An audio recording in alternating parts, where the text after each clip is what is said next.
There, it's going. I can see the red light. Okay. All right, good evening, ladies and gentlemen. We are here with Gabrielle Ellen Fallars. And she's here this evening to give us her worst movies of 2011 as well as her best. So, it's your time, and it's candid camera time. Go ahead. Well, yeah, these are my worst movies of 2011. I don't have 10 here, I have 9, and one of them is kind of not like a movie, it's an HBO movie, but... Movies are movies. It counts. Yes. So anyway, I'll save my absolute worst for last, but the first thank you for sparing us. Yeah. First one is called The Awakening. It's a movie I saw at TIFF this year, and it was a British movie set in the... like 20s or 30s, I believe, at this exclusive boys' boarding school, which apparently was being haunted by a ghost or two. And this woman who is like this very like highbrow kind of educated skeptic, who is like, she's a dedicated skeptic, doesn't believe in ghosts, and she like prides herself on debunking all these like people who hoax. Oh, sounds someone I can, talk to. Oh, I'm sure you would get along with her. Yes, fine. I would. But anyway, so she goes to this school, and her job is to investigate to see if there's a ghost there, which of course she doesn't believe in. But then, of course, she finds out, she changes her mind that there is indeed a ghost there. And it was just one of the most boring, overwrought, just dull, crappy movies I've ever seen, even though it looked great. It was... the photography was beautiful, and the lead actress I'd never seen before, but I could not help but be distracted by her huge lips. She must have, I don't know what she did to those things, but wow. I don't know if they were natural or not, but I kept looking at those lips. Maybe she was, somewhat, affiliated with Mick Jagger. Yeah. Either that or Scarlett Johansson or somebody else who's very big-lipped.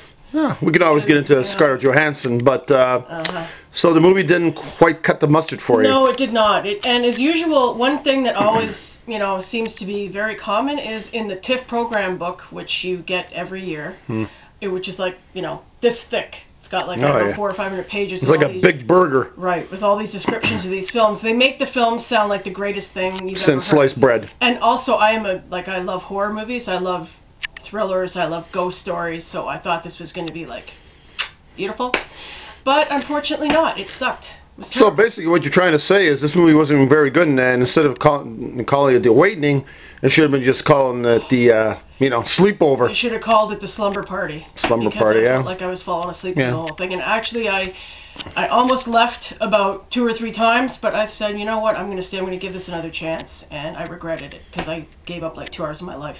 No, but you know what? You probably slept good, when you got home after watching that one and a couple other movies on the same day. So that was probably a benefit on your part. I don't know what other movies I saw that day, but that just stuck in my mind and was a very pleasant experience. So don't go see it. It sucks. Well, look at the bright side. Or don't rent it. Yeah. Well, look at the bright side. You didn't have to pay for it. I bought these 2 tickets, so yeah. There. Okay. Well, that is a good point. Okay. Okay, my next on my worst list is the documentary that Igor mentioned, Chasing Madoff, which should have been a very, very good movie, but instead it was just, like, stupid.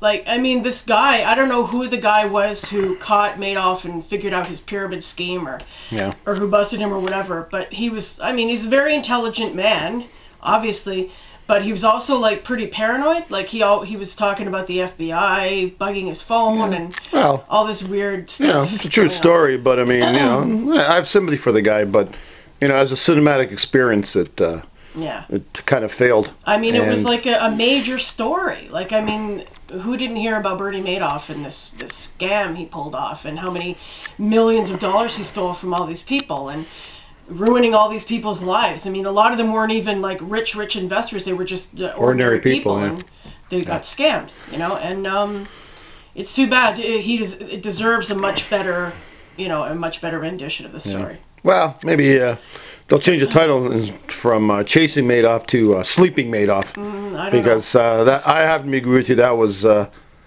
not a great movie. Right. Great subject.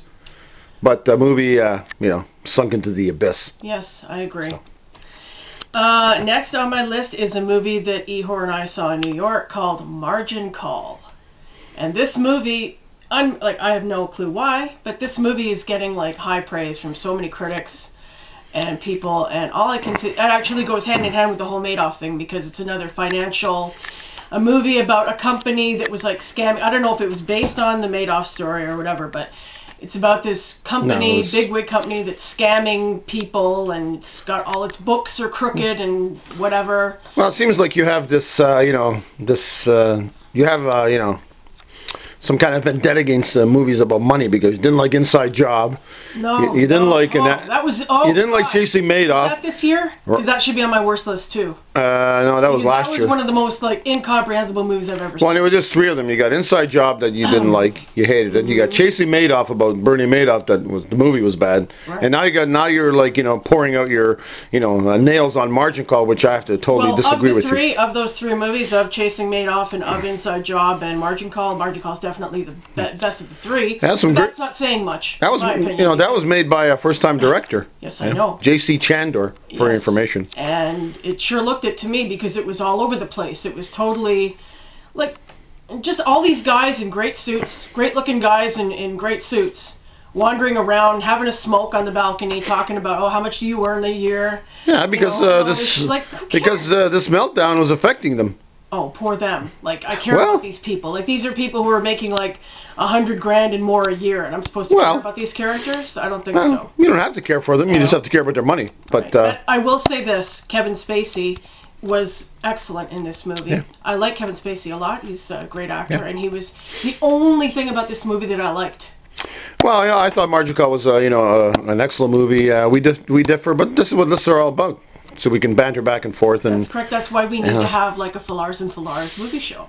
Yes. Well, you know what? We will call Roper and Roper and see if we can take their place when they retire. Are Roper and Roper related, or are they? No. They're different. Yeah. Oh yeah. You know what I mean? It's Ebert and Roper. But the show doesn't exist anymore. But anyways, on to the list, because that's what we're here for. Okay. My next movie is Tree of Life.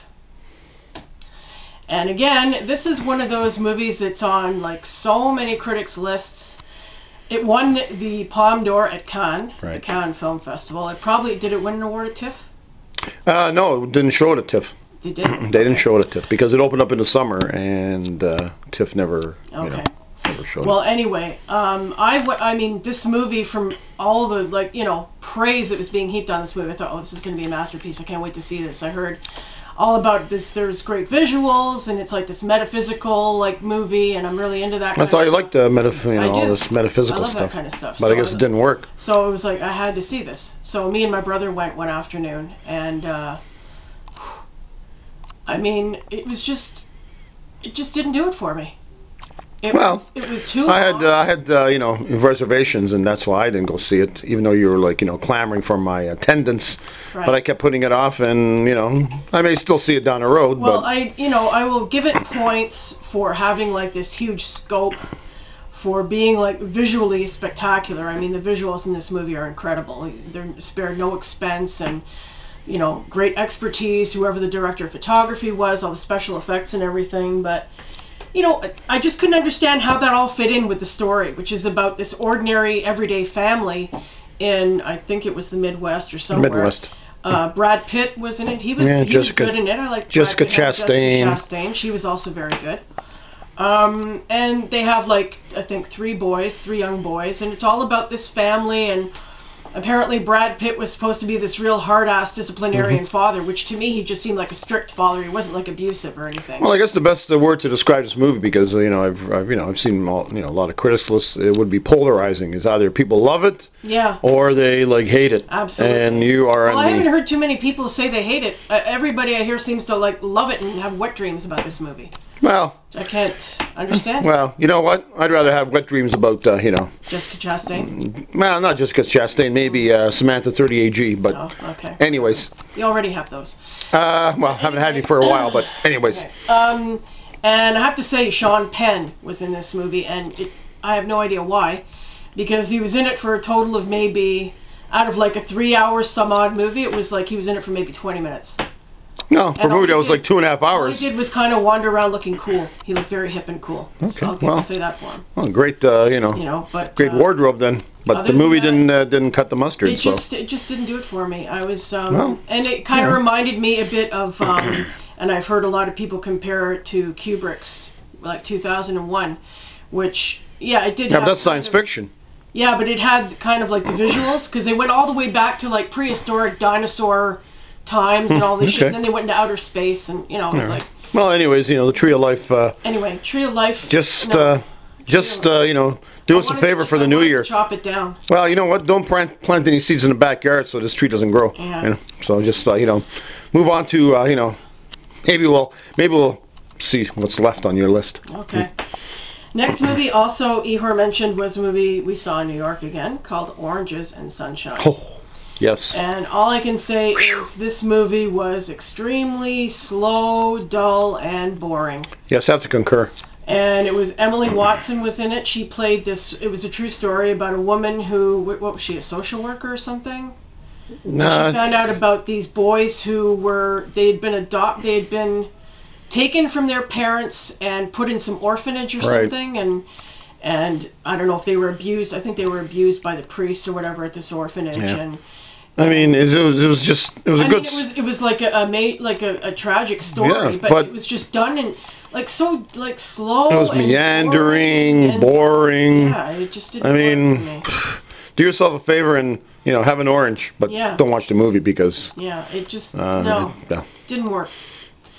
Okay, and I regret this. I regret having to say this, but I must. But don't regret. Because I must be honest about my film preferences. And That's why we're here. Honesty is the best policy. so I have to give the thumbs down to Carnage, the Roman Polanski film, which anytime he comes out with a movie, I get all. I know you hold Roman Polanski in such high regard, but even the best, have their moments of. I don't know why he chose this film to do. Well, he's got a very sort of dark sense of humor, and I guess the movie is lots of dark humor. Yeah, there's dark humor. It has a lot of good parts, but as a whole, Just no, it didn't translate. Yeah. I mean, Christopher Waltz was good, and he was great. and John C. Reilly was good. I mean, some good dialogue, but Kate Winslet and Jodie Foster. Yeah. I mean, it was a great cast, all-star superb cast. But I mean, just the movie.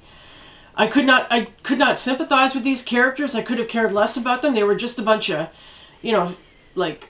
obnoxious people, basically. Well, it wasn't really the characters that got me. It's just why people don't talk like this when they're arguing over their son's, But it was based on a play, so Right. So, I'm glad I didn't see Gods. Well, maybe I should have seen Gods of Carnage, but people just don't talk like this. So the movie just didn't work. Yeah. I don't think. See, whenever they try to film a play, it doesn't really work unless it's either a comedy or a musical. Yeah. Those are the only kind of plays that work on a film. The other ones, like the drama, like the sort of, just the monologues and shit, just doesn't work. Yeah.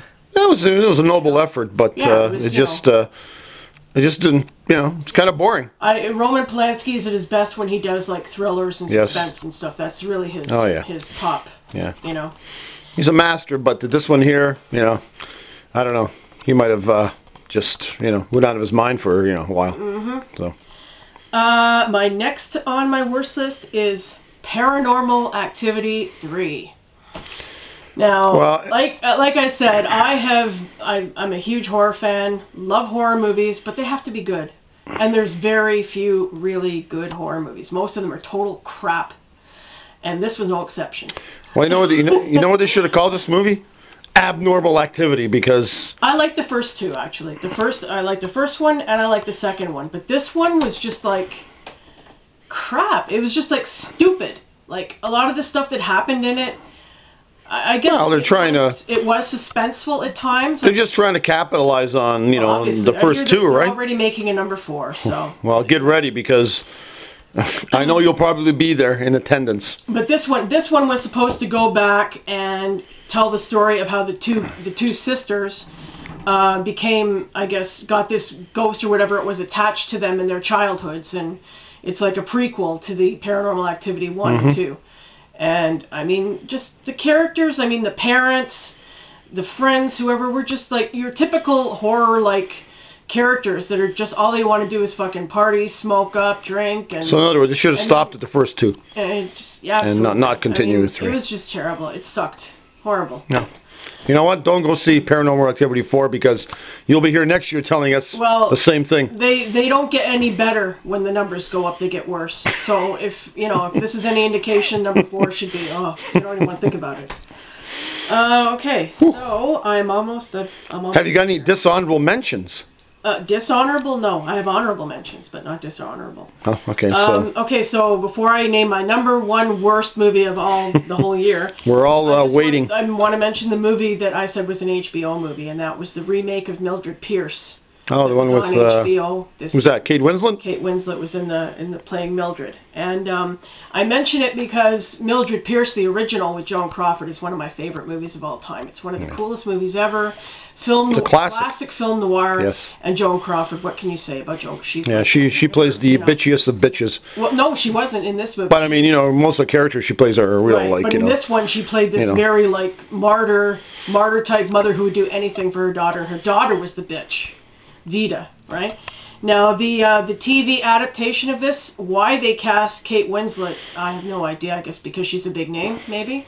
But I mean, how she could have taken on that Joan Crawford role, I have no idea. Well, they tried to remake it and they didn't do a very good job. Right. Well, I didn't watch the whole thing. I only watched pieces of it here and there. So because I just couldn't stand it. Just comparing it to the original movie and then watching this HBO thing. I mean, it was almost unrecognizable.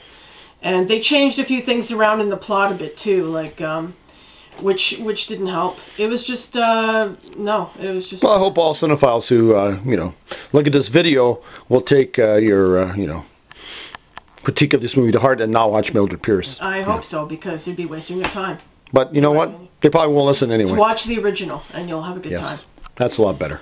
Now, on to my number 1 worst movie of 2011. Wow, I'm sitting here and I can't wait for the worst because I've heard some bad ones. And I can totally say this was I just wanted to. So this takes the cake. This takes the cake. This is no competition. These other movies are masterpieces in comparison to this. I can't even guess because there's a lot of bad movies out there. So I saw this movie at TIFF. Oh, TIFF. And it was Dark Horse by Todd Solondz. Wow. Who is I mean, you're trying to tell me that Dark Horse is worse than Paranormal Activity? Absolutely.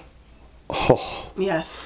At least Todd Solondz is somewhat of a, have decent filmmaker. Filmmaker. Todd Solondz anymore. He must have exchanged his body with somebody else's. Well, maybe it's a ghost from Paranormal Activity. His first 2 movies were Welcome to the Dollhouse and Happiness, which were brilliant, brilliant comedies, dark comedies. And this was also a dark comedy, but minus the humor. There was very little humor in this movie for me. It was all more just really nasty. You know what? I saw Dark Horse, and it wasn't that bad. It was terrible. I mean, it wasn't great, but... I mean, the guy, the main character in the movie is this overweight, nerdy, kind of bland guy. And he's complains constantly. Rather than feel sympathy towards him, I just wanted to kick his ass and kick the shit out of him because he was annoying the hell out of me with his complaining and his whining and his So, why did you put yourself through all this? Why did you leave? Because, well, why did I? I guess I wanted to give it a chance because I like Todd Solondz' earlier work. And I was hoping it would get better, but it didn't. It actually got worse. And I should have left because it was just total... Wow. That's a little surprising because these other movies on your list are far worse than Dark Horse. No, I don't agree with you. And I didn't see some, but... I wouldn't have put it at the very top of my list if I thought so. Well, obviously not, but I have to disagree with you. But, It's the fact that, first of all, this guy is capable of so much better. Mm-hmm. And why he chose to... he's gone completely downhill. What happened to this guy? He was so funny. He was so original. He was so unique. And now he's just become a whiny, annoying, jerk. Welcome to the Dollhouse was a masterpiece. It was. Yeah. That was one of the funniest movies I've ever seen. Yeah. After that, he slowly went downhill, and we actually didn't see Life During Wartime, which was his last effort. Right. But anybody out there, if you want to rent 2 hilarious movies, rent either Welcome to the Dollhouse or Happiness, because those are like brilliant movies, and you'll see Todd Solondz at his best. But Happiness was okay, didn't quite. I loved Happiness. I thought that was great, even though it was like pretty controversial because of the pedophile subject matter. But Welcome to the Dollhouse, instant classic. Rent it; it's out there. Right. Welcome to the Dollhouse is about this young girl who's big glasses, and I guess your typical nerd in school, and she gets like harassed by everybody, and just her life is like hell. But it was like sweet. Yes. It was sweet, and it was like you really like enjoyed her character. You were rooting for her character. But this guy I could not root for in the least. I could care less about this guy. He was just well, you know what? Probably the least you say more about this movie is better, and get to your top 10 list, because that's what all us cinephiles are waiting for, with much anticipation. Okay, well that's it for my worst. So you can turn this video off, and then how do you turn it off? I think you just click the thing on top. This one?